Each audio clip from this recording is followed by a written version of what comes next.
Tuneniba, Habelamdiba Abada, Bibi ya Umaru ya Gorgo Jafar wa Ultata, Sifama ko Faruka Gando Goto Basudata, Darida ba felliti wonde, Julda e Makkata e den musrikina balebe berde be pewata, ko wanma sunade, Nyalgo weltare Amada, Kedode o aye jangen mo dewtude, so tawi en tunaki e mana makko mo ɗon kuɗen ko waɗi kam sunade mi andu ye ewende paadi ɗen wiya adine timmi julɗo ɓurnaɗo taggaɗen ko o ayi firi ɓurnaɗo waynima amada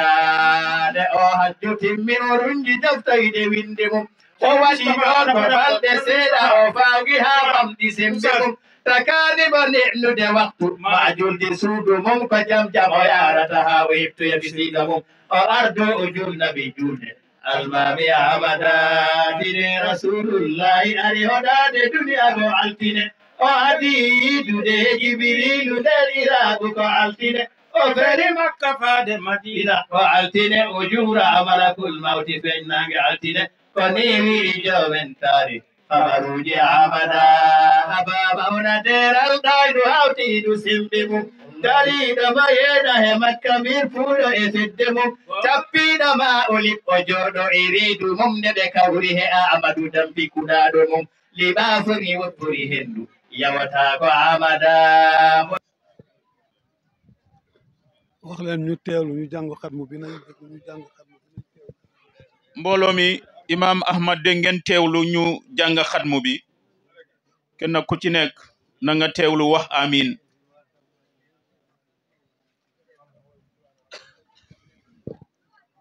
أعوذ بالله من الشيطان الرجيم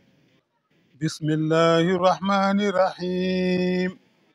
قل هو الله أحد الله صمد لم يلد ولم يولد ولم يكن له كفوا أحد بسم الله الرحمن الرحيم قل أعوذ برب الفلق من شر ما خلق ومن شر غاسق إذا وقب ومن شر النفاثات في العقد ومن شر حاسد إذا حسد بسم الله الرحمن الرحيم قل أعوذ برب الناس ملك الناس إله الناس من شر الوسواس الخناس الذي يوسوس في صدور الناس من الجنة والناس بسم الله الرحمن الرحيم صدق الله العظيم وبلغ رسوله النبي المصطفى الكريم ونحن على ما قال ربنا ومولانا من الشاهدين اللهم ارحمنا بالقرآن الكريم وانفعنا بالآيات وذكر الحكيم واجعله لنا حجة يوم الدين اللهم انفعنا بما سربت فيه من الآيات وذكرنا بما ضربت فيه من المثلات وكفر بتلاوته عنا السيئات إنك مجيب الدعوات اللهم تقبل منا ختم القرآن وتجاوز عنا ما كان في تلاوته من سهو أو نسيان أو تحريف أو تقديم أو تأخير أو زيادة أو نقصان أو تعويل على غير ما أنزلته أو تعزيل عند تلاوته أو كسل أو زيغ اللسان أو وقوف بخير وقف أو ادخام بخير مدخم أو إظهار بخير بيان فاكتبه منا على التمام والكمال والمهذب من كل الألحان وارزقنا فضل من قراه مؤديا حقه مع الأداء والقلب واللسان وهب لنا به الخير والسعادة والبسارة والأمان ولا تختم لنا بالسر والدلالة والطغيان ونبهنا قبل المنايا من نوم الغفلة والكسلان وأمنا من عذاب القبر ومن سؤال منكر ونكير ومن أكل ديدان وبيض وجوهنا يوم البعث وأتق رقابنا من النيران ويمن كتابنا ويسر حسابنا وثقل ميزاننا بالحسنات وثبت أقدامنا على الصراط واسكننا وسط الجنان وارزقنا جوار سيدنا محمد عليه الصلاة والسلام وأكرمنا بلقائك يا ديان وأكرمنا بلقائك يا ديان وأكرمنا بلقائك يا ديان وعلم استجب اجعل القرآن العظيم ربيع قلوبنا وزلاء أحزاننا وذهاب قمومنا وقائدنا وسائقنا إلى جنة النعيم اللهم اجعل أنيسنا في الوحشة ومصاحبنا في الوحدة ومصباحنا في الظلمة ودليلنا في الحيرة ومنقذنا في الفتنة وعصمنا به من الزيغ والأحواء وكيد الأعضاء يا رحمن يا رحيم اللهم اختم بسعادة آجالنا وحقق بزيادة أعمالنا واغرن بالعافية قدونا وآصالنا واسأل إلى رحمتك مصيرنا ومآلنا واصبب سجال عفوك على ذنوبنا ومن علينا بستر عيوبنا اللهم اجعل تقواك زادنا وثقة بك ذكرنا واعتقادنا وأمن من الجوع والخوف بلادنا وسائر بلاد المسلمين يا رب العالمين اللهم بلغ صواب ما قرأناه ونور ما تلوناه لروح سيدنا محمد عليه الصلاة والسلام ولأرواح آبائه وأمهاته وأزواجه وذرياته وأصحابه رضوان الله تعالى عليهم أجمعين ولأرواح آبائنا وأمهاتنا ومشايخنا ولأرواح جميع المسلمين والمسلمات والصلاة والسلام على سيدنا ومولانا محمد خاتم النبيين وإمام المرسلين سبحان ربك رب العزة عما يصفون وسلام على المرسلين والحمد لله رب العالمين نبقى جانغ فاتحة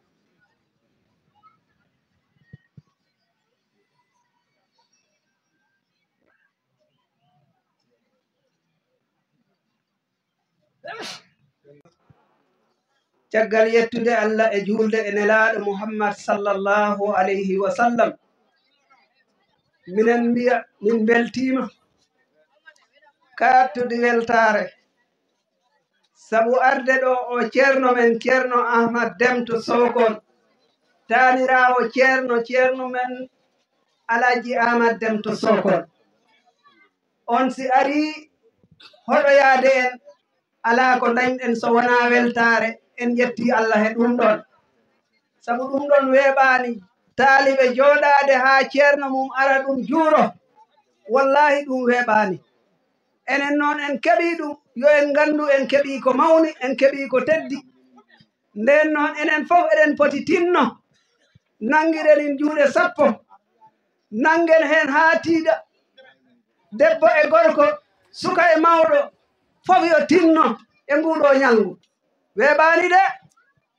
tinnoɗen nanganen ko emen tinnoɗen e ngu ñalngu si ari mbo kala wata ñallin wata wallin haa ngu ñalngu yotto ko keɓɗen ko mawni yo en tinno heen caggal ɗum min jetti Allah min juuli en elaaɗo sallallahu alaihi wa sallam min jetti kala garɗo ɗo debbo e gorko suka e mawɗo on calminama on juurama on jettama on mbiyama bisimillah kala garɗo ɗo arde haaji yo Allah humtu haaju kala mo ganduɗa aɗa arde janngare yo Allah safru kala mo ganduɗa aɗa dilla heko dillata ko yo Allah humtu hen haaju ma an andi ka julanke an andi ka jangowo an andi ka ɗaɓɓowo place yo Allah humtu fof yo Allah timmin fof barke rasulullahi sallallahu alayhi wa sallam onon fof on jettama on calminama on juurama on mbiyama bisimilla mon on mbiyama bisimilla mon on mbiyama bisimilla mon suñ mbokki wolof yi maa ngi leen di nuyu di leen ziar di leen tatagal di leen wax ne bismillah bismillah dëkk bi seen dëkk la kew-kew bi yéena ko moom tanewuñ leen ci dara awa al muslim akul muslim innama al muminuuna ixwa faslihu bayna akhawaykum lool la yàlla wax kon yéen yëpp ñëw ngeen ci tànk jàmm yàlla na ngeen ñibee tànk jàmm bi daraja rasulillahi sallallahu alayhi wa sallam képp ku fi indi aaju yàlla na ko yàlla faj képp ku fi indi jàngaro yàlla na ko yàlla saafara bi daraja rasulillahi sallallahu alayhi wa sallam wa akiru daawana alhamdulillahi rabbil alamin. Rahim bandiraɓe on calminama minen calmina sernaɓe ɓe miɗen jurno ceerno immorɗo Sokon miɗen jurno ceernaɓe ɓe kala mbaɗo ceerno immori ari ɗo minen ma juuro minen ma calmina miɗen ma ñaago du'a e caggal ɗum en jetti Allah e nelaɗo Muhammadu Rasulullahi sallallahu alayhi wa sallam nde kawruɗen ɗo duuɓi limiɗi Allah hawrindini en ɗo hikka yo Allah hawrindi en ɗo mo wuuri taaɗen ɓeydi en ustaaki kalduɗo ɗo haaju fof yo Allah humtan ɗum haaju o gadduɗo ɗo waade tiiɗ Allah sellin ɗum yaa ko Allah yi Rasulullahi sallallahu alayhi wa sallam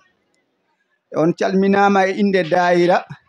mbo Ndofaan walla daayira Ndofaan ko taari Ndofaan fof daayira o ko nino wano tan ko noon wayi haa jooni wiyete noon si doole donki doole ƴetta hande Allah ñaawi ko ɗo daayira o teroto ceerno o kono fonani kan ko ɗo tan foti won kono ko ɗum Allah ñaawi ɗeɗo balɗe nden noon miɗen hen jetta Allah miɗen hen jetta jimnaɓe fof eɗen minen hen jetta ɓe ɓe ganduɗa hoore ma ko kamen idi fe ndeɗo feere hande woodi saabu nde in ari koye inde Ndofaan e tundu Ndofaan fof na wawno wonoyɗo goɗɗum kono ko yimɓe yiɗɓe koye mumen jiɗi ɗo e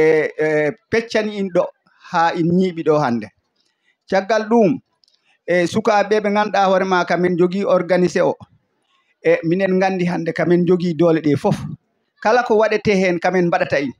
miɗen ñaago ceerno o si o jooɗima o ñaagano sukaɓe ɓe darima hen darde nde ganduɗa hoore ma min peerande hen daro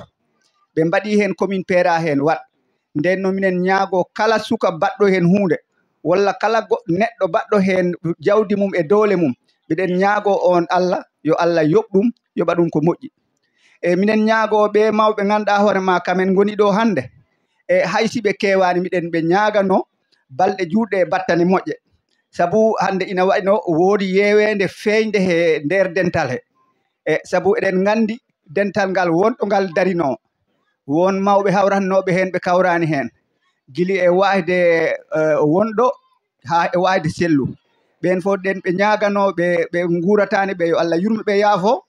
ɓe cellani ɓe yo Allah sellinɓe yaa ko Allah yi Rasulullahi sallallahu alayhi wa sallam e minen noon nde wonɗo komin sukaɓe min gona jangguɓe komin aynaɓe simin darima e nder wona komin miijinno komin kalata ala komin kalata ko remin kalata ko min kalani miijo amen min kaali tan koye yidde miɗen ñaago Allah yo Allah moƴƴin dental ngal garɗo ɗo fof yo Allah naftu ɗum e jaam yaa ko Allah yi Rasulullahi sallallahu alayhi wa sallam allahumma salli ala sayyidina muhammadin al-fatihi al-khatimi wa ala alihi haqqa qadrihi wa miqdarihi al-azim bandiraɓe assalamu aleykum wa rahmatullahi taala wa barakatuh min calmini on onon fof min juurima on min do'anima on te min ñaaguima on du'a o omin calmini fof ko inde mum e yettode mum debbo e gorko suka e mawɗo ha tengti noon almami saare nde e joom saare nde nden noon min calmini inde joom saare te ko inde joom saare min kaalata woni Alaji Ahmadou Ndungu o kam wi yomi haal e inde mum nden noon min bismima dennagal arɓe ɗo gila hanki ha hande na waɗi wonɓe ɗo ko liggey tan acciɓe ɗo machallah eɓe ɗaɓɓa baraji nden noon yo Allah weɓmi baraji ɗi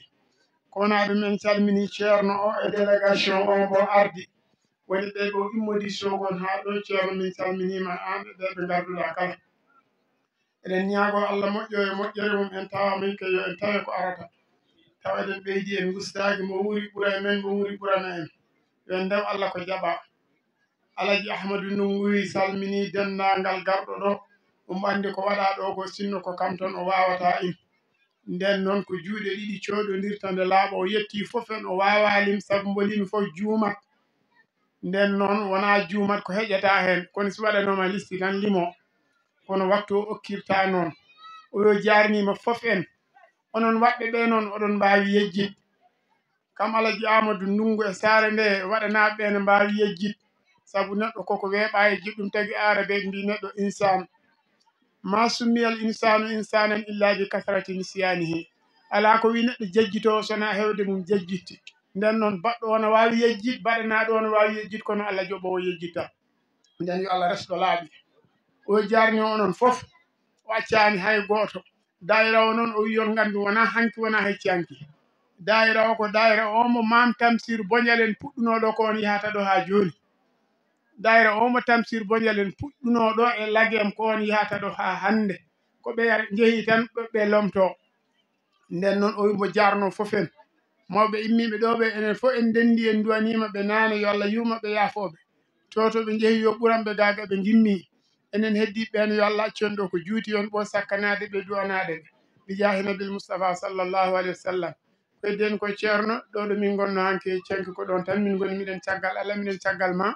ceerno men ko ceerno Ahmad Deme Sokone nden noon jeyaɗo e ceerno Ahmad Deme Sokone si ari ɗo tan ari ko almuɓe mum alwaradu sirru abihi simi jumani ceerno men ceerno Mouhamadou Ahmadou Deme rahmatullahi alayhi wa barradallahu idamahu on aratnoɗo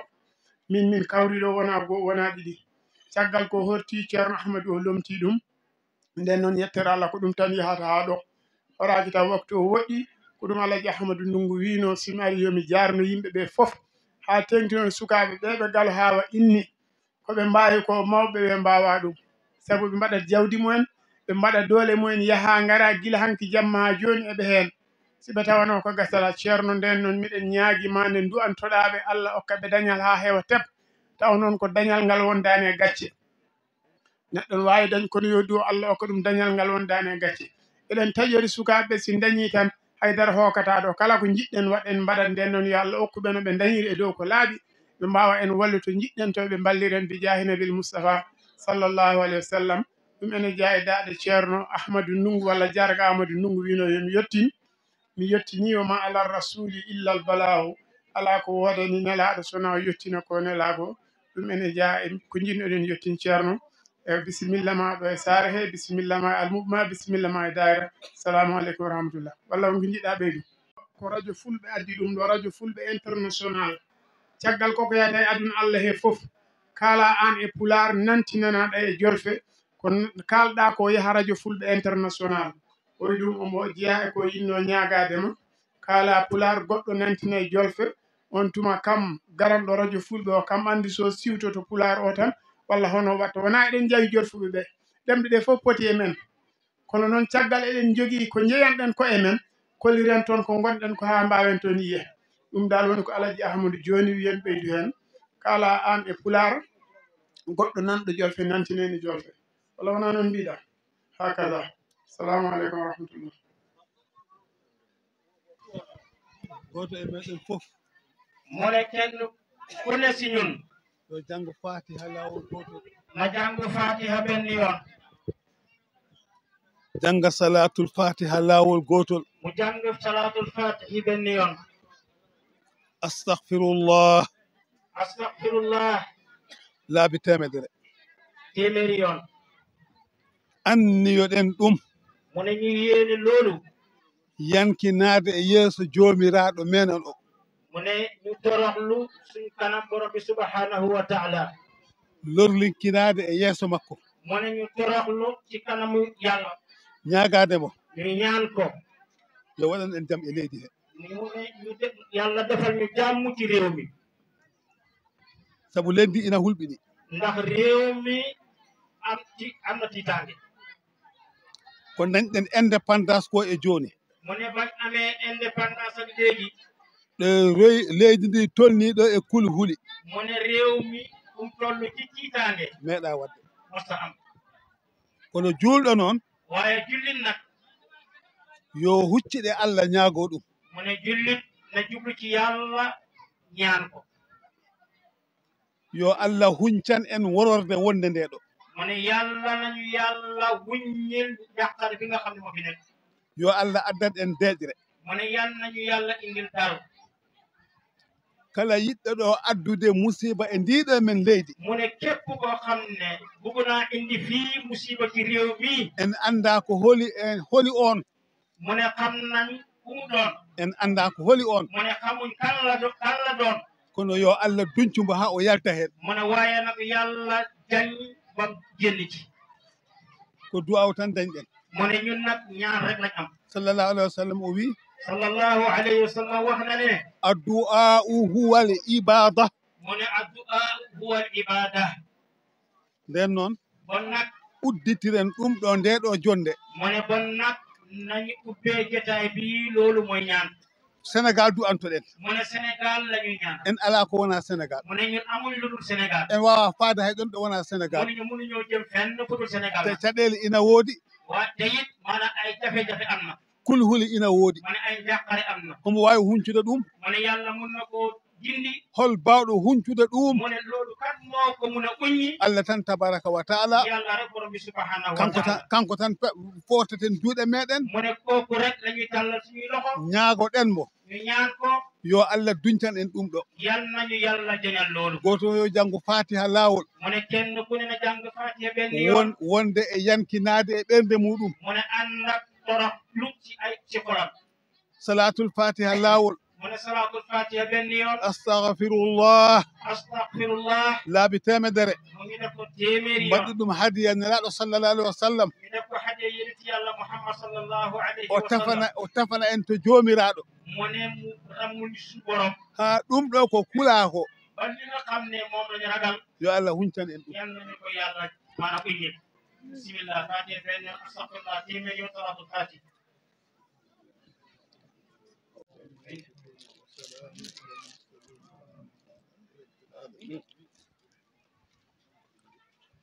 joni noon mu ne bon nag ko kalɗen ko en nani ɗum mu ne li nga xam ne wax nañ ko dégg nañ yo en kal pulaar mu ne ñoom nañ wax pulaar ko kañum de muñuɗen mu ne loolu de lañ nam haalde ɗum kadi ina wela en mu ne wax pulaar yi dina leen neex lool kono on addani kam probléme seeɗa mu ne waaye nag indil nañ ko problème tuuti woni mu ne lu ci nekk mooy mangu ina ara hoɗaade mu ne mag mu ngi ñëw maanaam gane si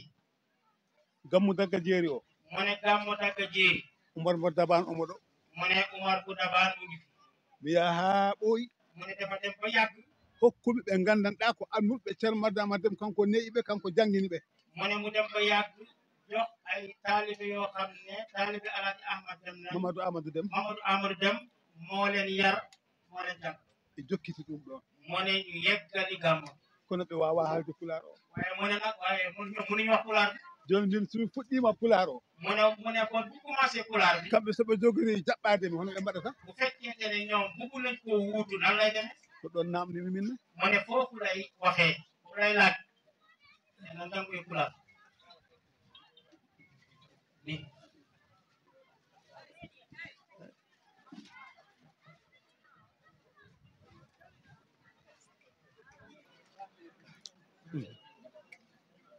en salmini dental ñu ngi nuyu mbooloo mi fi teew ñëpp ceerno wi mbo salmina dental ngal jooɗingal ɗo fof muy góor di jigéen o wi gorko e debbo muy mag di ndaw suka he mawɗo di ndokkeel bu baax itamit nag o wi mbo yetta no feewi ne olof dafa ne lu yàgg dëgg la jolfo wi kala ko ɓooyi ko goonga sabu ɗum ɗo en ɓooyi jooni o wi sabu ɗum ndax mune lii yàgg na e kam haali e bisimillah bisimillah jaafoɗa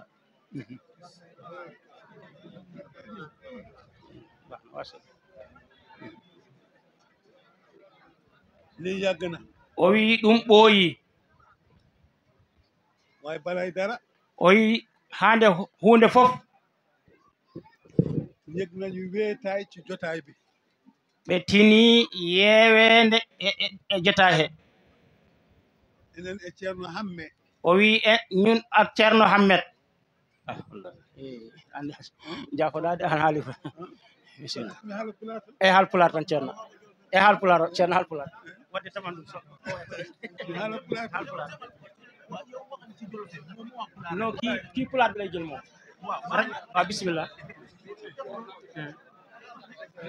acca bisimilla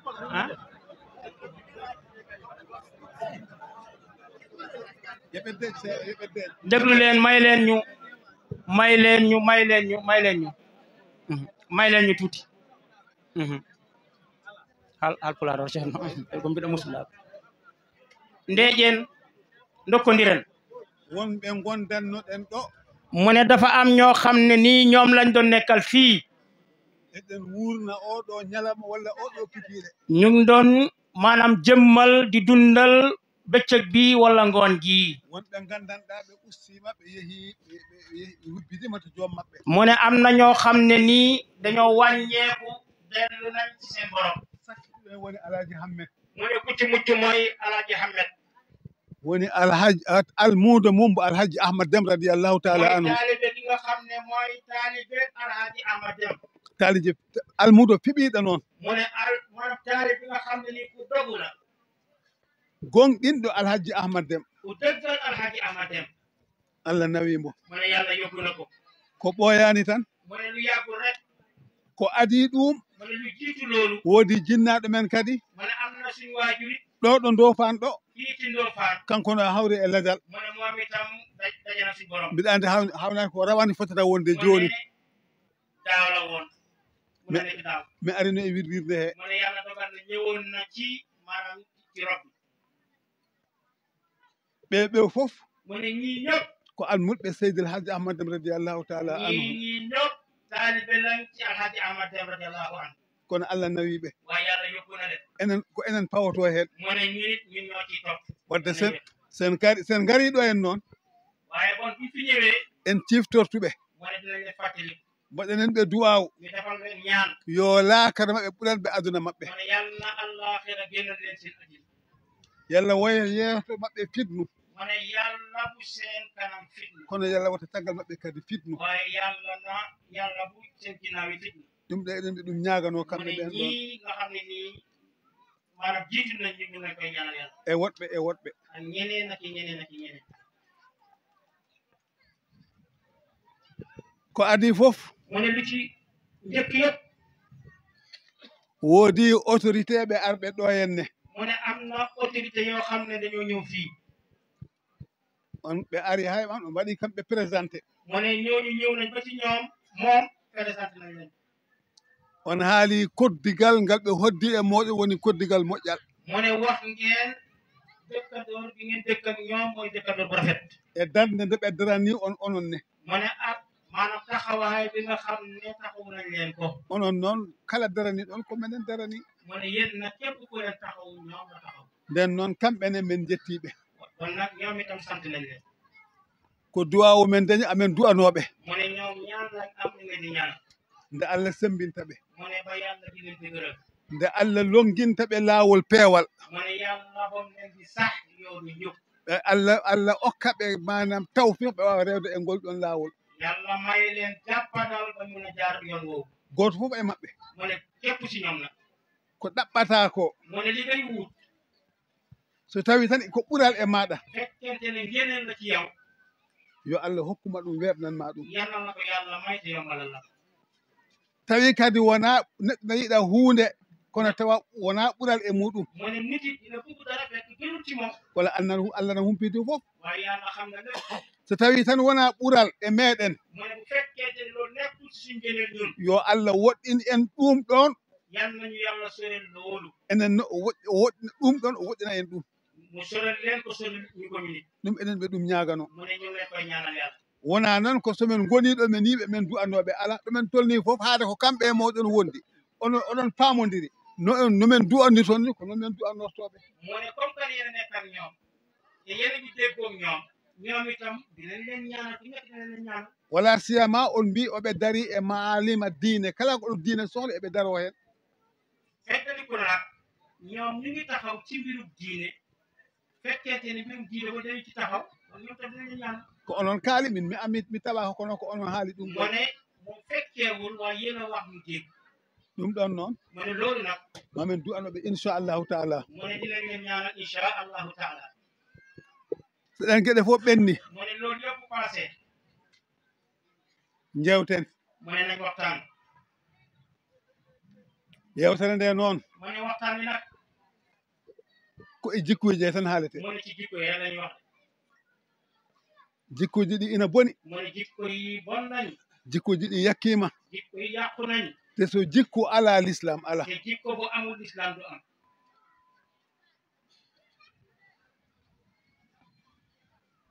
sallallahu alayhi wa sallam o wino yonent yàlla Muhammad sallallahu alayhi wa sallam waxoon na ne sen ari ha e wattande zaman bu ñëwee ba mujjantalu jamaano manam ayi ko jiyata ko zuhurul fuhsi mu ne li ngay gis mooy zuhurul fuhshi manam bonande mu ne ay ñaawteef koko saktoto mu ne ñaawteef day wisaaro tagde enɗam koko saktoto mu ne dog bokk day tasaaro to ko hen tolniɗen joni te jamono jii falañ toll sen daari hande sénégal mu ne bu fekkee da nga xool nañ tey Sénégal no warodirgol ngol wayni e sénégal réalité bi nu mel ci Sénégal hay warde joni gertugal ɓuuri teddude e neɗɗo warde neɗɗo mu ne léegi rey ginaar sax moo gën a yomb maanaam moo gën a jafe ci rey nit ganda ko ñaaɗo haalno ko ari bon nga xam ne li yéen ci yàlla Muhammad sallallahu alayhi wa sallam waxoon am na sabu sallallahu alayhi wa sallam o wi yéen ci yàlla Muhammad sallallahu alayhi wa sallam wax na ne hadis mo ganduɗa ko abdoulahi ibnu oumar haali on ɗon hadis mooy xadis bi nga xam ne Abdullahi ibnu Umar moo nettali xadis boobu anna rasulullahi sallallahu alayhi wa sallam qaal mu ne yéen ci yàlla Muhammad sallallahu alayhi wa sallam wax na ne la taqumu saa hatta yazharu l fuhsa mu ne bésu pénc du taxaw mukk lu dul ñaawteef yi dañoo feeñ te ɗum heewi joni te lii bëri na léegi haalde ɗum ɗo siftinde hoore ma siftinde yimɓe ɓe ruttide ɓe kulol allah mu ne wax lii nii fàttali nit ñi fàttali sa bopp delloo ko ci ragal yàlla te allah de o yiɗa kala ko boni ngari te yàlla bëggut lépp loo xam ne ñaaw na yàlla bëggut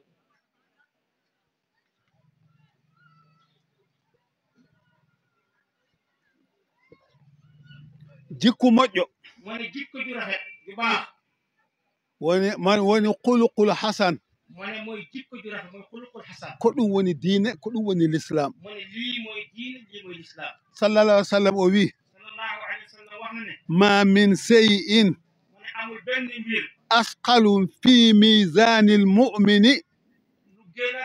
maanaam rëy lu gën a diis ci jikko ci jullit yowma alqiyamati mu ne bésu penc manam so wona husnul xulqi mu ne lu dul jikko ju rafet maanaam jëf ju gën a diis ba ëllëg yamal qiyaama maanaam jëf yi dañ koy peese waaye jëf ji gën a diis mooy jikko ju rafet ɗum noon sallallahu alayhi wa sallam o wi mu ne loolu nag sax yent yàlla Muhammad sallallahu alayhi wa sallam wax na ne almuminu mu ne almuminu la yudriku bi husni xulqihi la yudriku bi husni xulqihi darajata saa'imi l qaa'imi darajata saa'imi l qaa'imi o wi neɗɗo jikku muɗum moƴƴo o mu ne nit jikkoom ju rafet ji ina ara ha yetto e daraja mo gandanɗa oɗo mu ne dina ñëw ba ci yegg ci daraja yoo xam ne jeyaɗo allah mo gandanɗa jemma o waran mo jul ñalawmaji fof ko koro woɗi on martaba bo o dañi e ɗon ɗo yettiɗo joom jikku moƴƴo o yettima ɗon mu ne nit dina tollu ci martaba boo xam ne am na koo xam ne day maanaam day fanaana naafila di julli yendoo woor waaye nit dina yor martaba boo xam ne ci jikko ji rafet moom ñoo yem ci martaba boobu ñoo ci yegg joni ɓurondirgol bani adama mu ne ëppalante doomu aadama yi wona e koltuji he mu ne du caa gën maanaam koddaaji de wona e koɗorɗe he du caa gën dëkkuwaay yi wona e baɗɗorɗe he daabaji ɗi mu ne du caa gën waruwaay mooy daabaay maanaam fas yeeg maanaam oto yeeg yooyu koye akhlaquji he mu ne ci jikko yi rek donc kala ɓurɗoma jikku mu ne képp koo xam ne ni moo la ëpp jikko on o ɓuriima haa mu faw ne ku la ëpp jikko ji rafet dina la ko faw kala jaasɗoma jikku mu ne ki la yées la ci jikko on ne kadi o jaasiima haa faw mu ne kooku yées na la ko faw wadde kay ɓurondiren adondiren e jikkuuji moƴƴi ɗi bon nag nañ ëppalante gënalante ci jikko yu rafet yi holɗum mu ne loolu mooy lan neɗɗo o so tawi o waɗiima ko feewaani mu ne nit ki fekkente ne def na loo xam ne naka si dul noonu la walla o haaliima haala soofka wala wax la wax joo xam ne wax ju soof la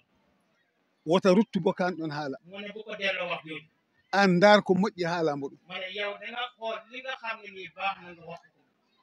a ɓuriimo jikku mu ne bu boobaa bañ nga ko jikko yow neɗɗo o so tawi o dañi o rokkaanima mu ne bu nit bu fekkente ne may am na mayu la an sa dañi rokkumo mu ne yow boo amee may ko so tawi o anndi o haalanaanima bu fekkente ne moom xam na waxu la an a anndi ko nafata haalan mo mu ne yow bu fekkee ne xam nga li nga xam ne lii day jëriñ wax ko ko ko ɗum woni manam husnul qulqi mu ne lii mooy husnul xulqi mooy jikko ju rafet kono so tawi noon waaye bu fekkente ne nag an a waɗanta moƴƴere suna waɗanɗoma o moƴƴere yow doo def lu baax lu mukk lu ci nga xam ne nii moo la defal lu baax ɗum a yoɓan ñamade ɗum na weeɓi mu ne loolu yomb na loolu fay bor la ina weeɓi mu ne loolu yomb na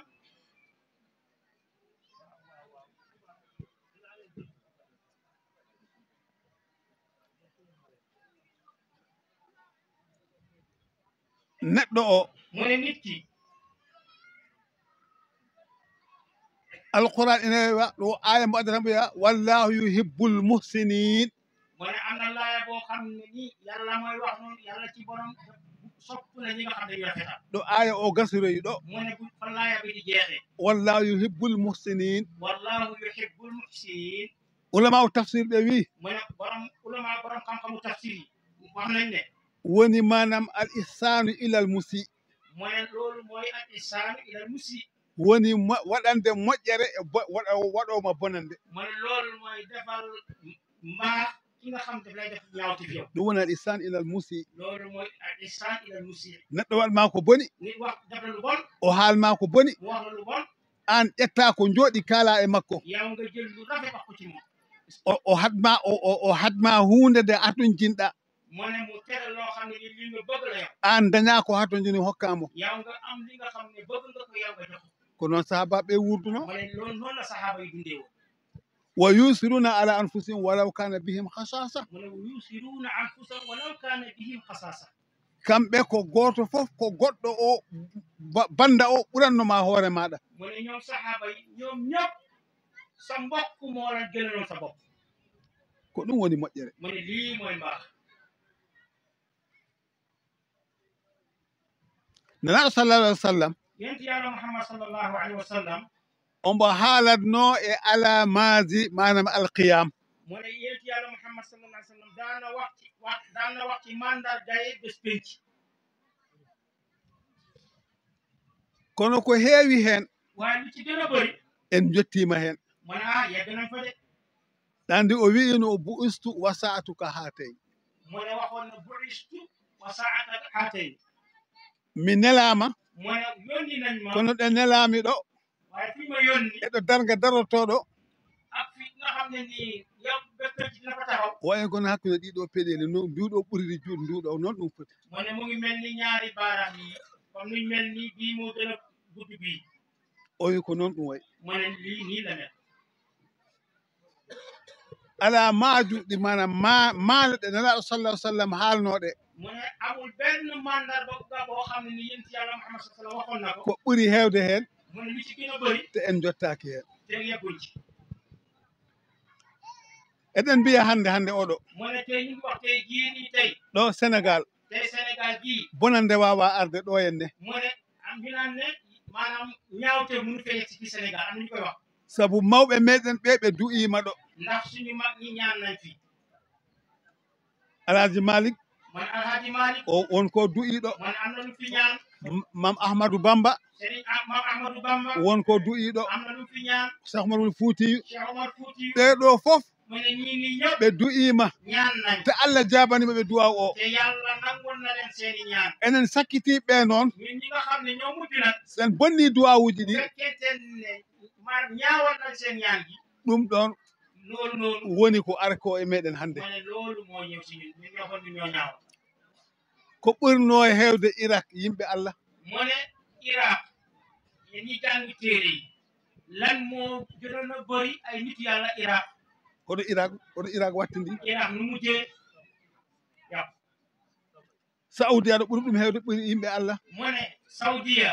lu ko gën a bëri ay nit yàlla ndax bombordaji naataani toon ndax ay bomba da duguñ fa eɗo goɗɗum mu ne ak feneen ak i feneen ak i woni feneen so du'ama mu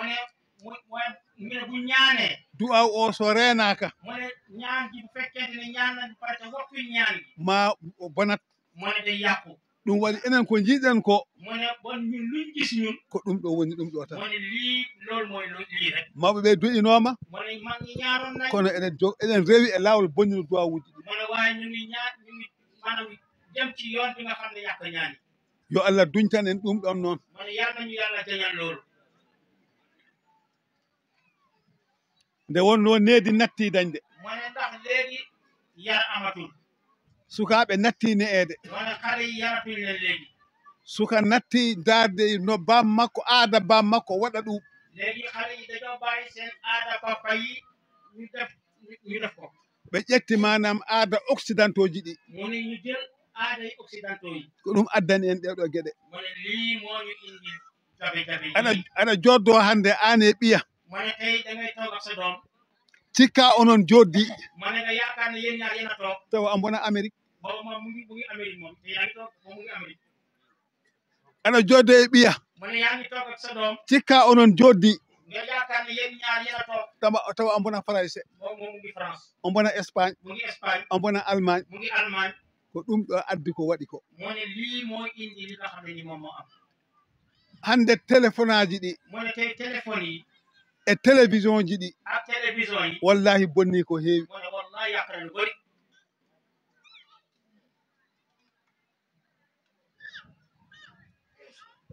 te nelaaɗo sallallahu alaihi wa sallam te yonent yàlla Muhammad sallallahu alayhi wa sallam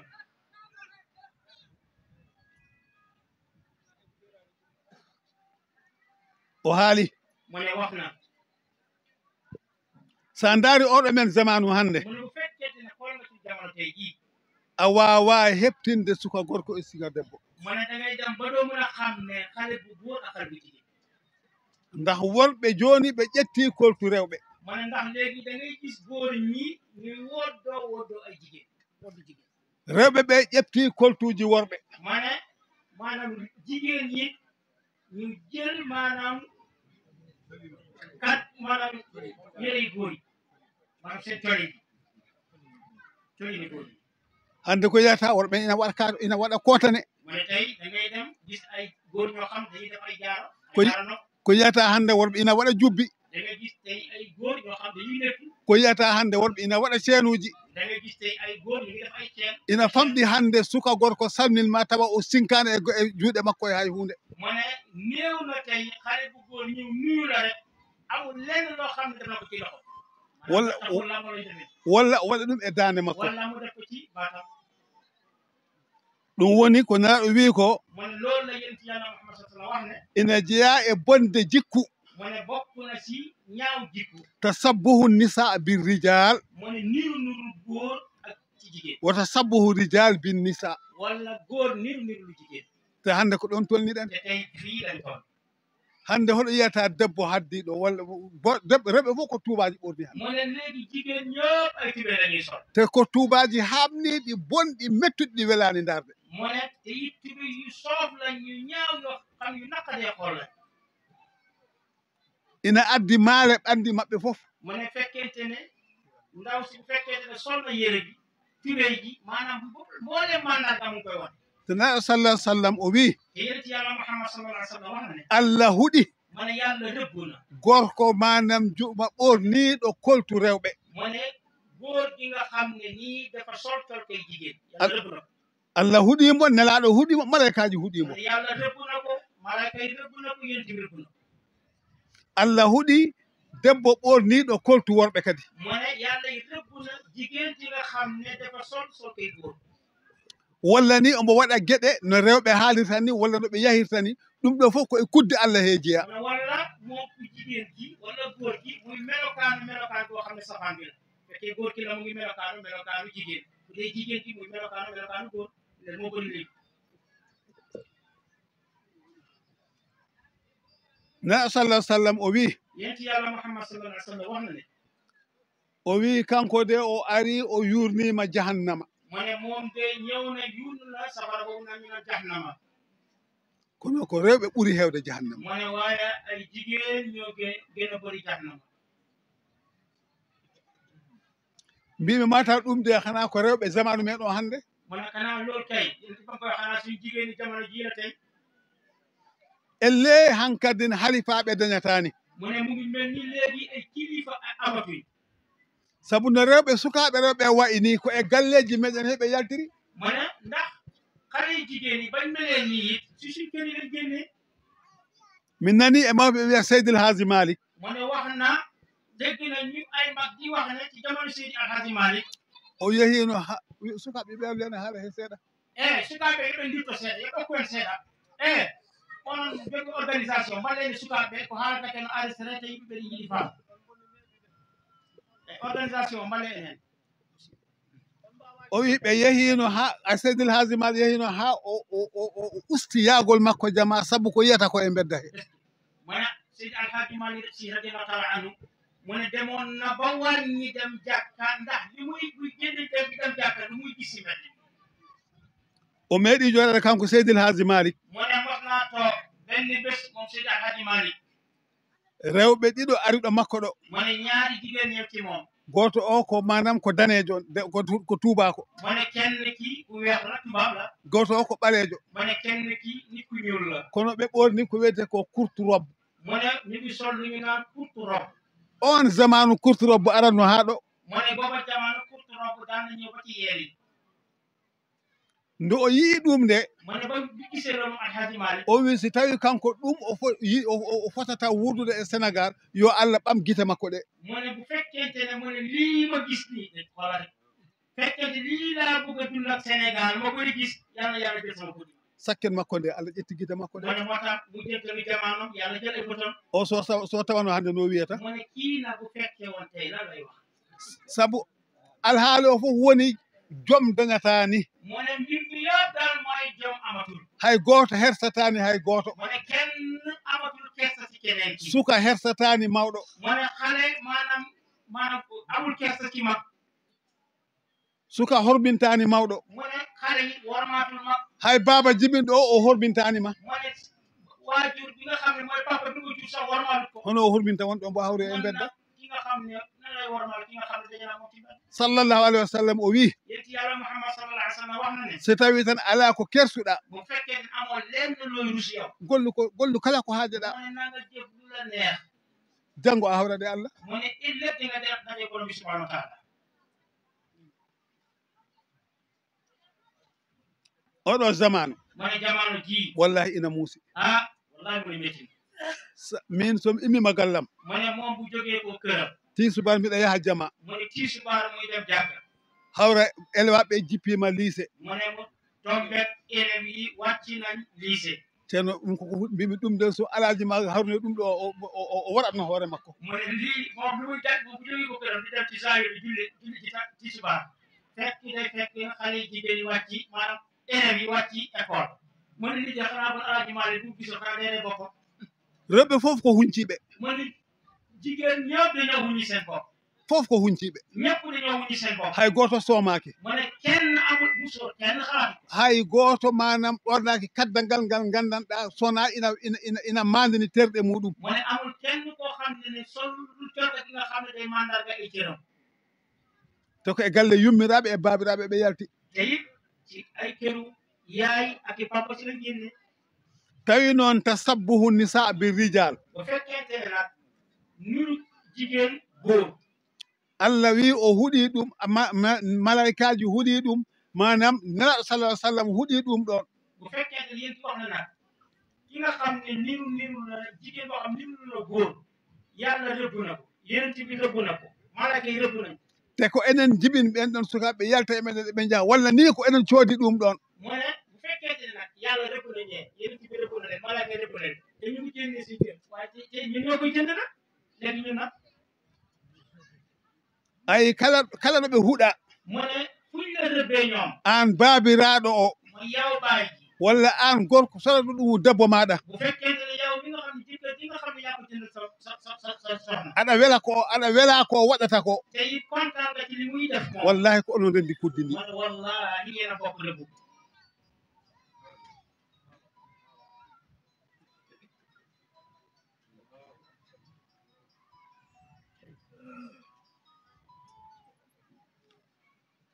ceerno gartiɗen kaqqillaji meɗen mu ne sëriñ bi nañ delloo ci suñu xel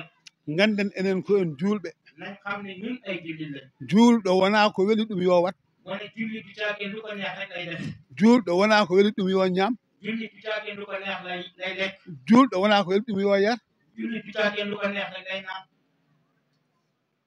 julɗo koko waɗa conditionné mu ne jullit dañ ko conditionné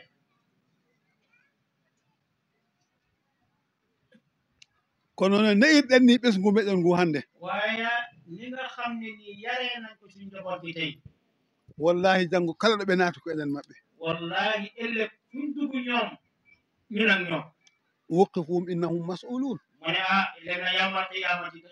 nit ñi dañuy dem ba yàgg yàlla mu ne ñi nañ taxaw kat dañ leen di laaj mbaa du ci bokk ñun baabiraaɗo ara ñaawe mu ne ki nga xam ne bu maanaam papa ji ñëw ñu maanaam ñu atte ko tawa njuulu ngu ne rewi laawol mu ne ñu fekk julli bi yëpp desaan jaar na yoon dewe allah ɗe fof ne rewi laawol mu ne jaamu yàlla yi mu doon def yëpp jaar na yoon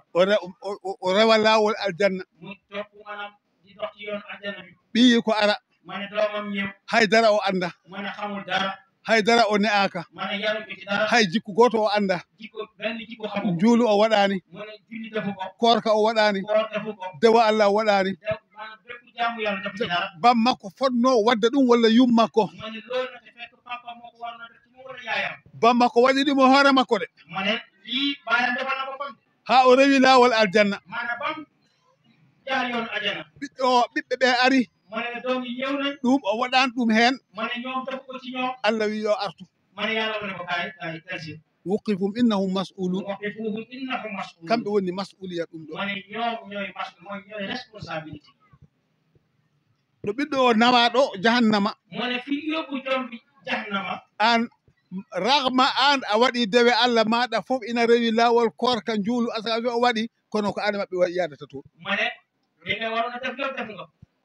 maanaam daan nga julli daan nga woor daan nga joxe asaka amaan na sax nga mel ni ku dem Makka def lépp waaye ñoom dugg nañ jahannama daal te tegoo leen ci yoon yaa ngi ñoom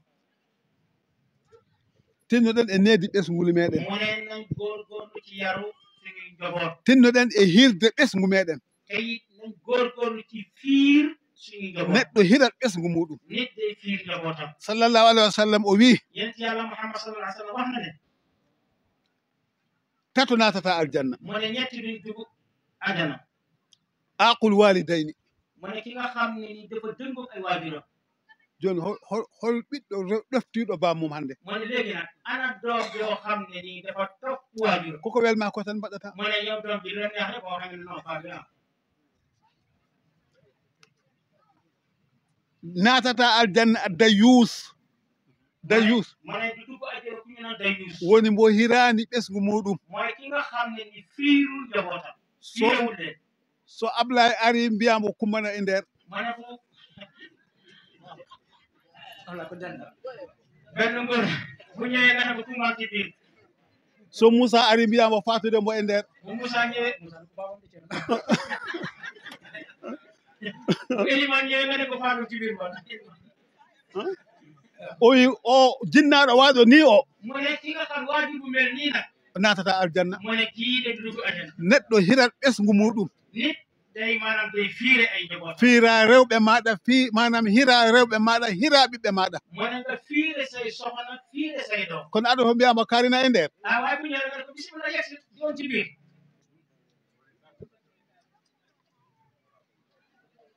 tataɓo o woni rajlatun nisa wa rajlatun nisa mu ne keneen ki mooy rajlatu nisa góor jigéen mu ne góor jigéen gorko waɗowo kafeje rewɓe mu ne góor gi nga xam ne ni ay mbiru jigéen lay def o natata aljanna mu ne kooku du dugg àjjana sabu na sallallahu alaihi wasallam o wi ndax yent yàlla Muhammad sallallahu alayhi wa sallam wax na ne la'ana Allahu al-mar'ata talbisu labsata ar-rijal wa rajulun yalbasu labsatu al-mar'a mu ne yàlla rëbb na ki nga xam ne jigéen boo xam ne day sol tolinu góor yàlla rëbbal na góor gi nga xam ne day sol tolinu jigéen nden mu ne bon nag on zamanu mu ne jamono jooju ba mu koy wax kala bagi mo gandanɗa ko multicolore ko rewɓe ɓornotono ɗum mu ne bopp maanaam tiis boo xam ne dañu ko multicolore couleur la jigéen ñi ñoo ko doon sol kono hannde ko ɓe ɓornete multicolore mu ne de tey nag jigéen ñi maanaam góor ñi ñooy sol multicolore hannde kala suka gorko tottuɗoma junngo mu ne tey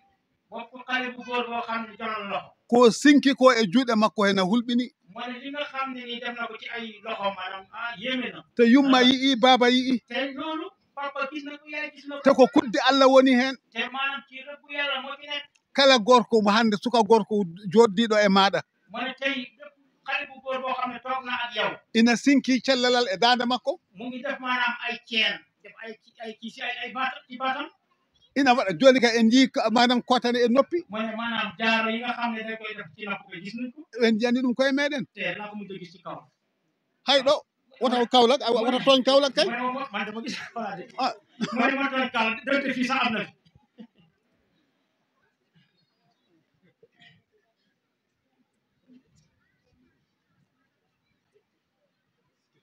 min mi jooɗima zaman mu ne moom toog na ak jamono e autorité sénégalaise mu ne benn autorité sénégalaise mo ganduɗa omo dilla e banggue politique mu ne mu ngi yëngatu ci wàllu politique ko cuddiɗo noon mu ne kooku la jigéen la bamma koko almuɗo mu ne papam sëriñ la maanaam taalibe la amen hawra manam galle ceerno Saïdou nu galle ceerno Muntaga mu ne ñu ngi dajee ke Ceerno Muntaga Tall bamma ko wi kam oɗo ko ɓiyam mi resnima mo mu ne papa wax ko ne kii de sama doom la dénk naa la ko omo dilla e ɗum ɗo noon mu ne sama doom nag wax dëgg yàlla mu ngi yëngatu ci politique waaye dénk naa la ko mbiɗa yi aɗa mo du'ano mu ne bëgg naa yaa ma koy ñaanal moom sëriñ lañ ko wax o jaggi jungo am o jaggi jungo ɓii ko debbo o mu ne moom mu jàpp loxom jàpp loxo xale bu jigéen bi doom bu jigéen bi o yimbo kala nde dañɗa haaju ya Sokone to bamma kaari mu ne ko saa yoo amee soxla demal Sokone ca sa papa diw omo waɗa ɗum muy def loolu o woni e politique he mu nekk ci politique bi ha régime o mo ganduɗen o hannde mu ne ba ci régime bi nga xam ne nii moom moo fi nekk tey manam nde o gañi nde mu ne ba nga xamee ne gañe na moom jigéen bi ndaw si régime o gañi maanaam ba régime bi gañee ɓe toɗɗaki mo e laamu he mu ne moom yàlla dogal ne moom jëliñ ko ci gouvernement bi o waɗi parti hoore makko mu ne moom mu def parti boppam o ari o haalanimi mu ñëw wax ko ko noon nelaaɗo sallallahu alih wa sallam mu ne waa yonent yàlla Muhammad sallallahu alayhi wa sallam o jaɓaani ɗo debbo ardoto rewɓe worɓe moom nanguwul jigéen bu muy jiite ay góor hay so tawi ko ɗum heewi jooni donte loolu moo xew léegi nag est-ce que mbimomi mu ne ko min de ko ɓurani kam mu ne man de li ma gënal mooy wasa wadde parti hoore maɗa nga bañ a def sa parti bopp ayi o mawɗo leydi gañiɗo o hannde ma ne gis nga ki nga xam ne ni muy njiitu réew mi nga xam ne moo gañe tey jaggiren ɓe ɓe fof ma ne ñi ko jàppale yëpp o wawa ɓe nanno e laamu mu ne moom tax mënu leen dugal si nguur en muñat kay dañuy muñ ɓe yaha hannde mu ne ñii dem tey goɗɗugol ɓeɗo ara beneen yoon ñii ñëw taw o noddi journaliste en haa ɓe o haali bu ne booba wona ñoom Iliman presse bi wone leen ba wax ba pare te so fellitino omo wona candidat kanko on debbo o pour ƴettu wonde mawɗo leydi ndi mi du'antako mo mu ne te moom jamono yo xam na ne bu fekkonte ne moom fas na yéene def candidat pour jël réew mi moom du ko ñaanal min gondi hen min e makko mu ne ñoom ñaar ñu nekk ci ha o wattindi o jaɓanimi ba yàlla dogal mu nangul ko ha ñalawma hannde oɗo mu ne ba ilaa yawmina haada bés bii tey ombo hende mu ngi ci de ndaw si la xam ne li mu wax ndaw si dafa ñëw ci moom bu ko def parti boppam mu comme que ni waxu yéene ci bi day jàngale mu ne jigéen di jiite ay góor boo nangoo ci loolu nit ma ñaanal ci loolu mu nangul ko mu ne ko parti nag ñi ànd ak président yëpp mënu leen dugal ci gouvernement bi il faut am ñuy génn am ñuy dugg yàlla dogal am ñu génn xam mu dugg ba léegi mu ngi ci loolu bon ñun ñoom ñu xamee ci loolu ba jigéen waxte jiite ay góor loolu mooy wax ji rek léegi nag moom bu ñëwee ci ati bismillah sallallahu daal nde wonno joni ma ne ndax léegi manam union européenne ma ne union européenne kamɓe addani en ɗum ɗo ma ne ñooñu indi lii ayi ko ɓe wiyata ko ma ne gis nga li ñuy wax ne ordre hono ɓeyata nouvel ordre mondial nouvel ordre mondial ala ko immini ɗum ma ne dara taxu koo jóg sona ittude ko kala ko l'islam diitno ma ne loolu daal lu ko tax a jóg rek mooy lépp loo xam ne l'islam rëdd na ko rek ñu effacé ma qalla wala aksar noon ma ne du caageen lu néew wala lu bëri ɗum tan ittiɓe ma ne nouvel ordre mondial daal loolu rek moo tax a jóg te sala sallam o wi te yonent yàlla Muhammad sallallahu alayhi wa sallam wax na ala halakati rijali hina ata'u nisaa ala ko halki worɓe ɓe sona taw oɓe ɗofti e caggal rewɓe no rewɓe haaldiri fof ɓe yaada hene maɓɓe mu ne amul lenn luy maanaam góor ñi lu dul dañoo topp jigéen ñi lu jigéen ñi wax la ñu ne gonga ñu ànd ci ñoom aɗa andi halpular gayni haala ka mu ne xam nga alpular yaxana wax ji rewɓe mu ne nit ko ɗum firti mu ne jigéen rewɓe woni rewɓe ko firti mu ne rewɓe woni rewɓe worɓe maɓɓe ɓe mu ne baat boobu rewɓe boo ko tekkee ci alpular mooy ñi nga xam ne dañoo topp seen borom kër yi woni rewɓe mu ne mooy ñu topp rek rewɓe worɓe ɓe mu ne ñi nga xam ne dañoo topp góor ñi mooy fii rewɓe ko ɗum woni pular o lii mooy pular mufrat o woni debbo mu ne mufrat bi mooy benn bi mooy jigéen rewɗo gorko o mu ne toppal sa borom joni noon jigéen bu topp joni noon en weñi mu ne léegi dañoo def axe bi dañoo def safaan bi joni noon ko wumɓe ɓe ardi joom guite ɗe mu ne léegi nag ñi nga xam ne ñoo gumba ñoom ñoo jiite borom bët yi joni noon so gumɗo ɗowi manam joom guite hoɗo paaɗon mu ne kon nag fu mu toll nii gumba na bu jiite borom bët yi fu jëm mata wona ko ɗon tolna joni ndax tollun foofu léegi ok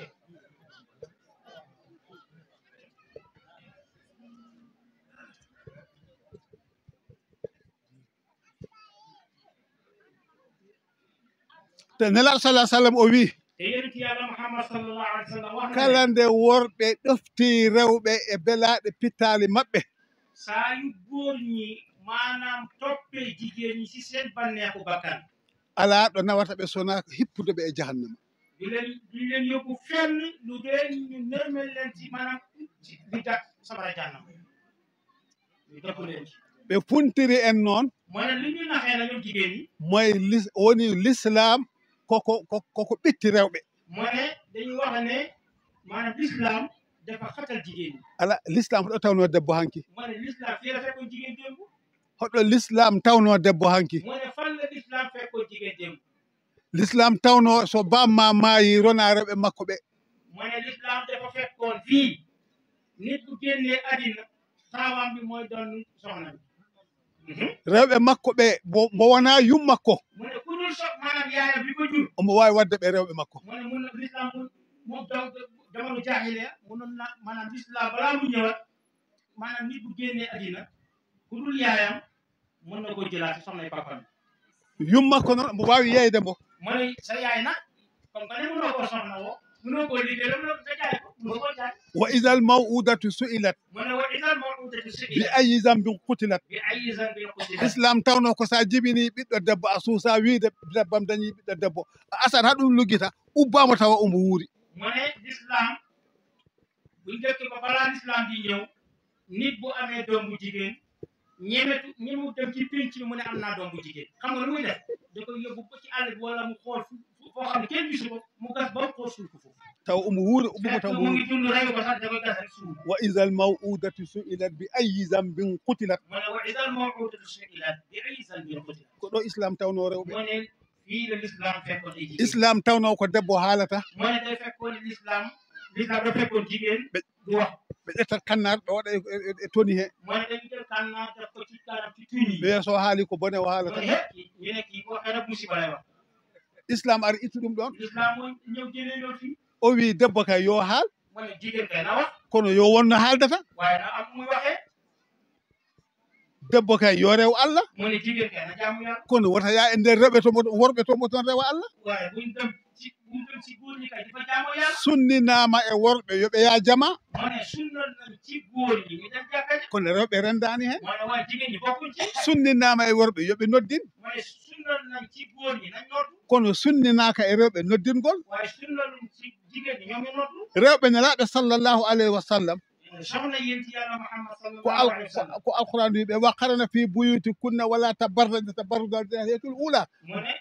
maanaam jigéen yénti yàlla Muhammad sallallahu alayhi wa sallam laay alquran mu wàcc wa waqarna fi buyutikunna wala tabarranna tabarrujal jahiyatul ula ko debbo yo hoɗ e nder suudu muɗum mu ne jigéen na nekk ci biir néegam hay soɓe dursuto qur'ana mu ne donte dañ doon jàng alquran ko e nder cuuɗi maɓɓe heɓe dursito qur'ana ci biir maanaam seen néeg yi lañ ko jànge alquran ɗi joni noon rewɓe ara e ziyareji e gammuji ina yima léegi nag sabab bi mu am wona l'islam de mu ne jigéen ñi dañuy ñëw ci gàmmo yi ak ziyaare di woy loolu di l'islam de kala waɗo ɗon waɗani l'islam wona diine mu ne képp kuy def loolu dafa l'islam du diine de wona diine du diine natti wonde l'islam mu ne nekkatu l'islam kañum e yaade cinéma joddoɗa e rewɓe fof ko goto mu ne loolu maanaam dem ci gàmmo gi jigéen di jaxasoo góor ñi di woy moo dem ci cinéma ba toog ak jigéen ñi moo yem képp kanji foti heɓ harfan bi harfi ñoo yem képp debbo ko yo suur hoore mu muɗum ne jigéen na sutural boppam ina harmi e debbo mu ne aram na si jigéen ko haɗani koko saria mu ne li mu wax ni sariya mi haalani ko weeli yimɓe mu ɓe ne waxul li nga xam moo neex nit ñi ina harmi e debbo aram na ci jigéen aɗa funta nga yaa ngi génn ƴetta cuɗari maɗa nga jël sa takkaay gila e jawe maɗa moo lu ko dalee say lam gila e kotane maɗa ba say maanaam say jaaro gila e ceenuji nga maɗa def ay say càkk say ceen mbaɗa ɗum e dande maɗa nga def ko sa maanaam sa baat ɓuri bonde noon mu ne li ci gën a bon yées na debbo ina yalta mu ne jigéen ji génn ƴefta lati mu ne mu ut parfum waɗa e ɓandu makko mu def parfum ba kañum e jina ko nafsu sey mu ne moom jinaa moom mooy njaalo benn Cerno kon wax nit ñi li may wax ne charia ngay wax yàlla wax ne suma ja'alnaaka ala shari'atin min al-amri fattabi'ha wa la tattabi' alladhina la ya'lamun kon nga tax jërëjëf mi haalano ko weeli yimɓe ɓeɗe mu ne waxul li neex nit ñi li yàlla waxoon yéen tamit loolu lay wax koko Allah haali ko haalmiɗo en mu ne li nga xam ne yàlla moo ko wax loolu lay wax moom te woodi manam malaikaji jooɗiɗi ina filma aɗon filma kono won woɗɓe filmoɓe mu ne yéen a ngi filmé waaye am na ñeneen ñi filmé ñooy malayka yi janngo en jooɗoto e yeeso Allah wiya ko an haalno ɗum ɗo saare ma law mu ne ëllëg dañu la toog da nga toog ñu laaj la ñu naan sëñ bi lii de yaa ko waxoon keroog maalo mi haalata ɗo mi yiɗa haalde mi jogorani haalde mu ne bugguta wax te faskenewul wax rewde belaɗe fittanu bani adama mu ne topp banneexu bakkanu doomu ha aadama so weyta Allah jagga kamɓe dande ba bu demee ci yàlla jàpp ko ci baaxoon mi jogorani waɗani ɗum hay goto mu ne maanaam faskiyeni defal ko kenn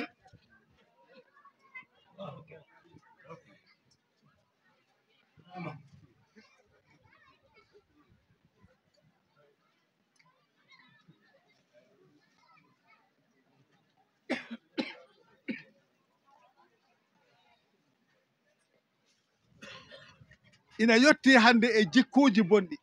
mu ne tey yegsi na si ay jikko yu ñaaw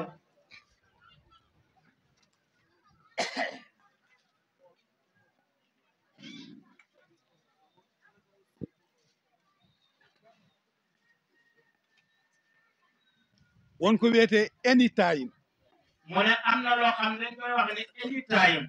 woodi anduɓe ko woni anytime eɓe jala eɓe andi ci journaliste bi mooy Elimane Ka moo xam ne unité benn rajo bu nekk Amérique bu tudd suñu kër FM moom moo ko représenté ak Kaolack ci kër de bi xam anglais ñoom ay anglais la moo tax muy rek anytime mu ne any ɓe rendin konngol français e konngol anglais mu ne anytime dañoo dajale benn mu arabe mooy benn langue arabe ak benn langue français français e anglais mu ne français ak anglais par ce que mu ne any e français woni fuddan any mooy fuddal ci français time ko konngol anglais mu ne time kaddu anglais la kono hande sa ari ɗo e sénégal meɗen ɗum yettima ɗo mu ne tey jii boo ñëwee fii ci sénégal yegsi na ɓe ƴoogori ɗum ina waɗi Mauritanie mu ne rootee nañ ko am na Mauritanie ina waɗi Nigéria mu ne am na Nigéria kono no waɗirta ɗum ni an ala Mauritanie ala Nigéria mu ne waaye waaye nuñ koy defee fii ci Sénégal amul Nigéria amul Mauritanie. woni debbo so tawi ina resoye mu ne bu fekkente ne jigéen mu ngi dem pour maanaam mu sëy. o waɗante fuddan mu ne dañ koy defal fuddan. so a yii to Mauritanie mbiɗa anndi Mauritanie mu seeɗa ne boo demee ca Mauritanie moom xam na mu ne moom xam na Mauritanie tuuti. jooni suka debbo o somo waɗane fuddan mu ne xale bu jigéen bi buñ koy defal fuddan. mawɓe safalɓe rewɓe ara ina yima jimi maɓɓe cosaan ɗi mu ne mag ñu jigéen ñi nga xam ne ni ay naar lañ dañuy ñëw di woyal xale bu jigéen ko war a sëy seen woyu naar yooyu seen woyu cosaan yi. eɓe foɓɓa eɓe ama mu ne ñuy taj tuuti rek. so a yehi Nigéria hono ɗum woni toon mu ne boo demee Nigéria yi lu mel noonu moo fa am. kono ɗo Sénégal waaye fii Sénégal. rewɓe ɓe hawrata mu ne jigéen ñi ñooy daje. e suudu ci néeg. ceeme daali wona toon mu ne ay jeeg ne fa. sukaaɓe rewɓe wona toon mu ne ay xale jigéen nekk foofu. hay gooto haddotaako mu ne kenn nag biyeeru. hay gooto ɓornotaa ko wutte mu ne kenn du sol yére kenn du sol mbubu kenn du sol tubéy kenn du sol sër. hay gooto watta sicce ngoos mu ne kenn du def benn cité. eɓe ama mu ne ñuy fecci. eɓe foɓɓa ñuy tàcc. gooto fof na ndaara awra goɗɗo o mu ne kenn ku ne di xool awray morom. ɗum wiyetee ko anytime o ombo anndi ɗum mu ne lii mooy anytime kii xam na ko mooy élémental bi. kon jagul. aɗa anndi mu ne xam nga ne. siwla ñu mayante tuuti. ay kala bonande ɓe ƴoogiri toya mu ne mboolem ñaawte bi nga xam ne dañ koy rootee fële. yettoto ko Dakar mu ne Dakar la ñëw yes. ɗo ɗum abbi mu ne fii la jëm si. ɗo ɗum abbi mu ne fii la jëm si fii. geɗe waaɗe ni mu ne mbir yu mel nii. a haalat tuɗum yimɓe ɓe mu ne dañ koy waxal nit ñi. wonɓe nganndanɗaa so ɓe anndi ɓe reento ɗum gila ɗum suwa yottaade mu ne am ñoo xam ne nii buñ ko xamee dañ ko wëttandi ko balaa mu yegsi fii. kono billahi wallahi Sénégal mu ne waaye billahi wallahi Sénégal gii. ko ɗo jeeɗen de mu ne fii lañ dëkk. kala ko Allah huɗirnoo leƴƴi yawtuɗi ɗi mu ne lépp loo xam ne ni yàlla tukkalee woon na ko rebbee woon na ko tay di jiitu yi. ina ɗo Sénégal mu ne mu ngi fii Sénégal. ina ɗo Sénégal mu ne mu ngi fii Sénégal. kono noon no Allah heppaani waaye nag ndeysaan yàlla mu ne yàkkamtiwul. ñande bani adam wiyata nde aynal mafar bés bu nit doomu aadama di wax ne aynal mafar tawa geɗe ɗe muusi ndaxte boobu yëfi métti na. hoɗɗo neɗɗo rewata haa doga fan la nit di jaar ba daw. hoɗɗo neɗɗo ɓoccitorto fan la nit di def ko rocceeku. ɗum julɗo fof ne foti accide mu ne haqqille bés boobu jullit bu ne war na ko bàyyi xel. kono Allah wi kalla la wasar mu ne yàlla mu ne kalla la wasar. ɗo hay gooto ɓoccitaako ɗo kenn du wot maanaam du rocceeku. hanki on cikkatno mi jaggata on mu ne démb da ngeen doon def leen neex ngeen yaakaar ne du ma leen jàpp. kono ko hannde ko min jaggi on ko min tan onon tan mu ne waaye tey maa leen jàpp man rek yéen kese. kalla la wasar mu ne loolu mooy kalla la wasar.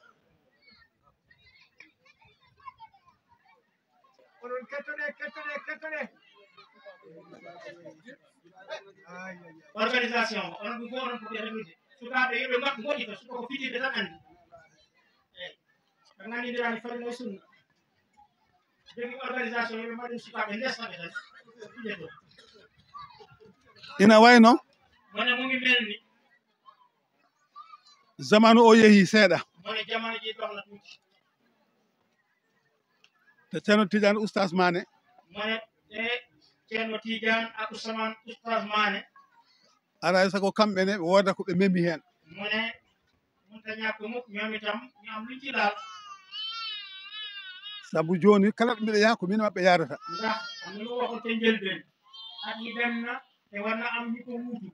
jonde kon nag léegi fu muy dem di fa atte ànd ak ñoom jonde nde so ɓooyi tan mu ne maanaam détail bu yàggee rek ma won ko addi mu ne dina am lu indi e tampere mu ne ci ñaawteef maanaam ci coono ko yo mbiɗa yiɗno haalde seeɗa mu ne bëggoon naa wax tuuti e juma ci wàllu juma mi meeɗi haalde ɗum ɗo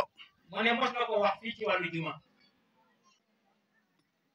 hawnaaki ndeen wonɓe ɗo hannde ɓe alaano ɗo aman na jamono yi muy wax loolu amoon na ñu fi nekk te léegi nekkatuñ walla woodi yejjitɓe wala am na ñoo xam ne fàtte nañ aɗa anndi neɗɗo mu ne nag ndax xam nga ni nit sa yehi a ladde ma ne boo demee ci àll a teeni waare mawnde ma ne bu fekkee da ngaa dem ci àll maanaam taxam bu rëy matt mu bëri a waawa rondaade waare nde ma ne tey munoo maanaam yennu matt mi sayu a ƴetti leɗɗe goɗɗe a fawi heen ma ne yow munoo maanaam sayu attanoo ko ba pare jilaan yeneen matt nga tegaat yeneen bant a jogorani lewde leɗɗe to galle to yow dina ro yóbbu ay matt ka kër ga enen jamaaji men ɗi mi yani jamaaji men ɗi mu ne ñun waxuma jumaa yi waaye suñu jàkka yi si boppam hoɗo jiiɗa jama dañɗo sappeji ɗiɗi mu ne fan ngay gisee léegi jàkka joo xam ne nii day am ñaari sappe ala hay ɗon mu ne amul fen bari na de te juma koko jogii sarɗiyeji muɗum te juma dafa yore ay charta te ɗin sarɗiyaji sa huranɗi a ala juma te charta yooyu nag bu fekkente ne wattoo ko amoo juma woodi arabi gooto mu ne dafa am benn arabi yu mooy benn kookoo la koy wax wala benn arab nitu arab woodi wiyeteeɗo manam mouhammadul masri radiallahu taala anhu am na ku ñu naan mouhammadul mashri radiallahu taala anhu o itti e deftere no wiye rawdul muhibbul fani koye defte sartidaade ɗum jiya mu ne jëlee na ci téere bu ñu naan rawdul muhibbul fani on o wi téere Cheikh Tidiane ci la bokk o wi on arabi o ari e nelaaɗo sallallahu alaihi wa sallam mu ne arabi boobu ñëw na ci yéen ci yàlla Muhammad sallallahu alayhi wa sallam on mo ya rasulallah mu ne ko ya rasulallah minen nde komin baadiyankoɓe min de ay niti kookoo lañ te gure mawɗe ɗe ina woɗɗi men no feewi mu ne tey wax dëgg yàlla dëkk yu njëndi yu mag yi sori nañu lool min wawa tawtoroyede juma min de wax dëgg yàlla mënuñoo fekkee juma mbiɗen ñaagoma an sallallahu alaihi wa sallam ñu ngi lay ñaan yàlla yow yénti yàlla Muhammad sallallahu alayhi wa sallam manam tindinamen nga maanaam digal ñu hunde nde gandanɗa maanaam mbir moo xam ne min somi hibbitima to baadiya amen to man bu ma delloo suñ dëkk ya fële ca àll ba mi halanaɓe ɗum ɗon ñu waxal ko ma wax leen loolu min himmira ɗum ñoo maanaam yittewoo ko ñu koy def haade men wawa yaade juma comme que ni ñu mënu ñoo def dem juma dégg leen am solo la bëgg a wax ni nana sallah sallam o wimo yénti yàlla Muhammad sallallahu alayhi wa sallam wax ko ne ida talaati samsu mu ne ida talaati shamsu so nangue fuɗi ha nafila dagima mu ne bu fekkente ne jant bi fenk na ba naafila dagan juldarɗe ɗiɗi mu ne na nga julli ñaari rakka waxu arab yi o wimo darde wotere nde mu ne benn rakka bi jangga hen fatiha nga jàng ci fatiha benn yoon e falaqi ak falaqi dande ɗimmire nde maanaam rakka ñaareel bi jangga hen fatiha nga jàng ci e fatiha suratu nasi ak suratu naas sa salmini bu fekkee sëlmal nga jangga ayatul kursiyu nga jàng ayatul kursi yu laabi jeeɗiɗi juróom ñaari yoon gimmoɗa mu ne nga jóg taxaw gadda darɗe nayi goɗɗe mu ne nga indi yeneen ñeenti rakka darde fof mu ne rakka bu ne jangga hen mu ne nga jàng ci ida ja nasrullahi iza jaa nasrullahi laawol gotol benn yoon qul huwa allahu ahad qul huwa allahu ahad laabi nogas e joyyi nga jàng qul huwa allahu ahad ñaar fukki yoon ak juróom mbaɗa ɗum e darɗe nayi ɗe fof mu ne ñeenti rakka yu nga def ko noonu sa salmini bu fekkente ni sëlmal nga mbaɗa la hawla wala quwwata illa billahi al-aliyyil sab'ina marratan laabi capanɗe jeeɗiɗi mu ne boo paree nga ne nga wax la fekk sëlmal nga nga ñeenti rakka yi boo paree nga ne la hawla wala quwwata illa billahi al-aliyyil azim juróom ñaar fukki yoon muy 70 marra muy 70 nelaɗo wondi mu ne yénti yàlla Muhammad sa waat billahi alladi fi qalbu muhammadin fi yadihi mu ne mu ngi waat ci ki nga xam ne xolu yénti yàlla Muhammad sallallahu alayhi wa sallam mu ngi ci loxom mu yàlla kullu mu'minin mu ne képp bépp ku gëm yàlla min arrijali wannisa'i moo xam góor la wala jigéen yusalli hadhihi salah mu julli gii ala hasabi ma umirtu bihi comme ni ma ko diglee yawma aljumaa mu ne bésu ajjuma subaka aljuma nangue fuɗi mu ne bésu ajjuma nga xam ne nii jant bi ci sëriñ Thierno moo di ma ñu jàngal moo ñu wax ne naafila fu muy dagane jant bu ko téyee day fenk bu fenkee day xonk bu xonkee bu demee ba nga xam ne nii nag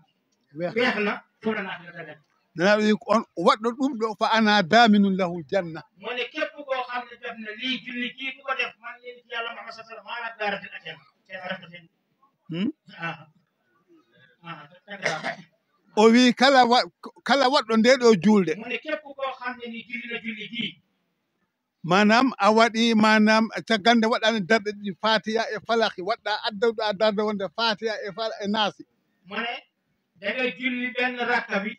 fatiha ak falaki darde ɗimmina nde rakka ñaareel bi mbaɗa fatiha e naasi nga def fatiha ak naasi mu ñaar rakka sa salmini mu ne nga selmal mbaɗa wala hawla wala quwwata illa ayatul kursi laabi jeeɗiɗi mu ne boo paree boo jullee ñaari rakka bi benn rakka bi fatiha falaki benn rakka bi fatiha naasi boo paree nga def ayatul kursi laabi jeeɗiɗi juróom-ñaari yoon gimmoɗa gadda darɗe nayi goɗɗe nga jogaat nga indi yeneen ñeenti rakka darde fof janga hen fatiha mana rakka bu nekk jàng fi fatiha benn yoon e ida jaa nasrullahi ak iza jaa nasrullahi qul huwa allahu ahad suratul ikhlas laabi nogas e joyyi mana qul huwa allahu ahad mooy l'ikhlas ñaar fukki yoon ak juróom mbaɗa ɗum darɗe nayi ɗe fof ñeenti rakka bu nekk defal loolu fatiha iza jaa nasrullahi qul huwa allahu ñaar fukki ak juróom nelaɗo sallallah wa sallam wi kala gorko waɗirno dani a salmina hakkude he a salmina mu ne waaw boo defee ñaar rakka yi xam nga def nga ñaar rakka yi sëlmalu mooy fatiha falaq ak naas benn bi fatiha falaq beneen bi fatiha naas sëlmal na jàng ayatul kursi juróom-ñaar fukki yoon 70 juróom-ñaari yoon boo paree nga ñeenti rakka yi ngay def nag fatiha benn yoon isa jaa nasrullahi qul huwa allahu ahad ñaar fukk ak juróom nga def ko ñaari rakka sëlmal jógaat indiwaat fatiha isa jaa nasrullahi qul huwa allahu ñaar fukk ak juróom sa pari ma ne bu fekkee pare nga a salmini ma ne boo sëlmalee ci ñeenti rakka janga manam la hawla wala quwwata illa billahi al-azim 70 marratan ma ne boo paree nag jàng la hawla wala quwwata illa billahi aliyil azim juróom-ñaar fukki yoon fu ko mënul na nga dem bindu ko nelaɗo wondi ma ne yonenti yàlla sallallahu wax na ne kanko mo gandanɗa manam ɓen fittadu makko woni koye jungo Allah ma ne waan na ci ki nga xam ne nii bakkanam moo nekk maanaam bakkanam mu ngi ci ay loxoom kala juulɗo waɗirno dani woni gorko walla debbo ma ne képp koo xam ne julli ko mel nii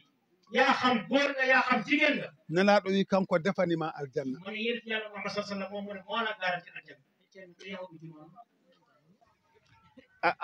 aɗa wawi wadde ɗum fuɗɗayade juma mu ngoog xam nga sama kalaat moom bu fekkente ne ñu ngi nekk fi ñu nekk am na juma yàlla dogal ñu bokk ci imam bi dañuy dem juma ma ne ko léegi nag ñi nga xam ne dañoo seen dëkk dañoo am juma dañuy dem juma mu ne mun nga koo def nga soog a dem aɗa wawi wadde ɗum fuɗɗayade mu juma ne mun nga koo def nga soog a dem juma nelaɗo fawi o wi wala taqumu min musallahu illa mahfurun lahu o immata ko ɗo jooɗi ɗo juula sona o yafama bakkatuji makko fof mu ne ci def loolu di jóg fi mu toog mukk lu dul jéggal nañ ko ay bakkaar wa yunadi al munadi min al ars min tahti al ars mu ne dina woote wootekat bi ci ron arash ya abdallah mu ne yow jaamukatu yàlla istanifil amala fuɗɗito golle mu ne na nga commencé waat sa jëf kono an kam fof maɗa yafama mu ne yow daal yow jaamu yàlla bi daal continuer sa liggéey rek waaye nag sa lépp yëpp jéggal nañ la ko ɓenni ko yafama mu ne li nga xam ne nii passé woon na jéggal nañ ko la arata ko e bakkatuji ga yafama ɗum mu ne li nga xam ne nii luy ñëw ci ay bakkaar yi jéggal nañ la jaaraama masha Allah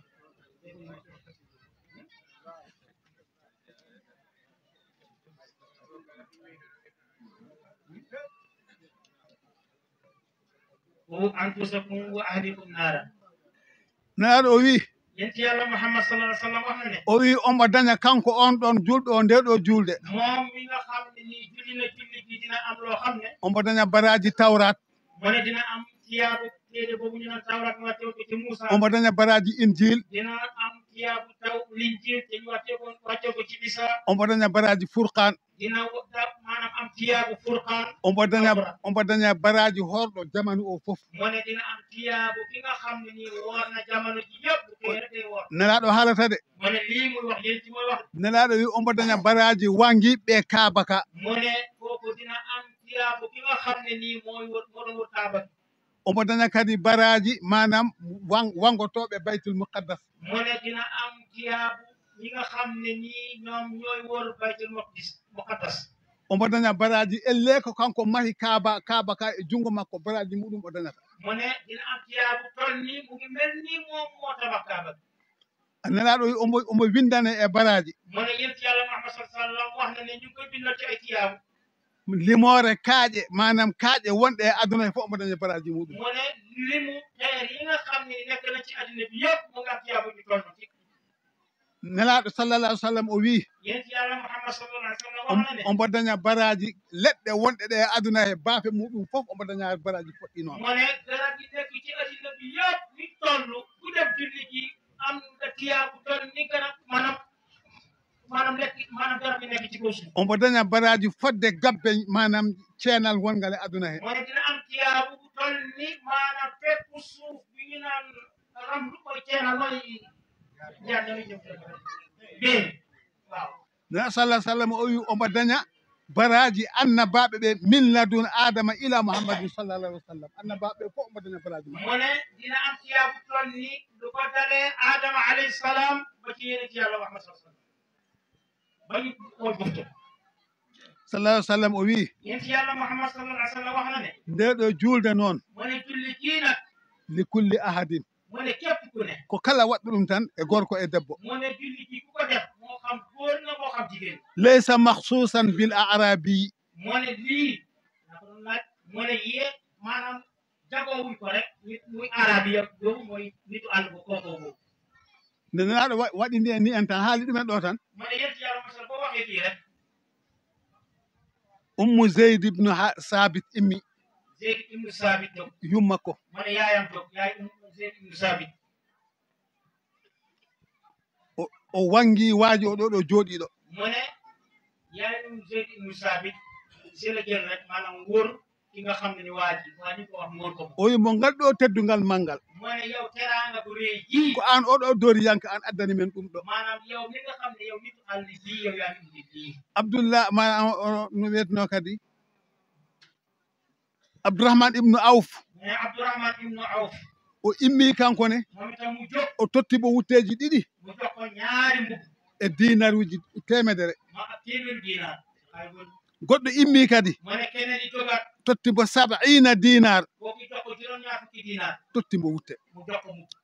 ko salah sallam sakkiti haalde mu ne yéen ci yàlla Muhammad sallallahu alayhi wa sallam mu mujj a wax kala sikkitoɗo e ɗum ɗo mu ne képp koo xam ne di sikki sàkk ci lii a wonti kefere mu ne lii ko sikki sàkk yéefeen mi windir ɗum ni no ɗum deftere nde waɗiri ɗum mu ne ni ko téere bi bindee nii la ko toxale sabu zamanu joni saɗa haala ya haal ko ganduɗa ya addu dalil mu ne léegi nag bu fekk jamono ji booy wax na nga indi dalil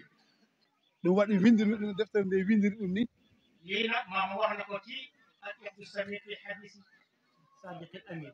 qayyadul ilma bil kitaabi waaw xam-xam na ko jële ci téere